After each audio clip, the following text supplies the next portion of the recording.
Welcome to Blizzard Fire. We hope this video helps fire up your solution. In this video, I will show how to activate Visa Card, updated. Call the phone number on the sticker or open the issuer app and follow prompts to begin. Enter the card number and security code exactly as shown and confirm your identity with a quick ID check. Choose phone activation for speed or use the app to set a PIN and enable alerts, then verify activation with a small purchase or account check. Use the card issuer app for step-by-step activation and extra controls like PIN setup and alerts.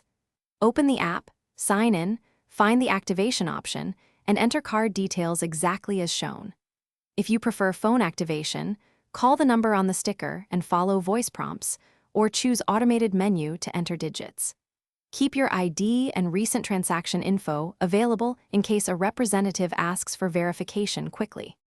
Quick recommendation: if you like reliable gear, try Darn Tough Socks with a lifetime warranty for lasting comfort and durability. If this video is helping you, please subscribe and like to support more helpful guides.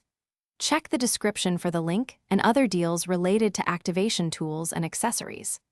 I appreciate every like and subscription because it helps me make clearer step-by-step content, and now let's get back to the video.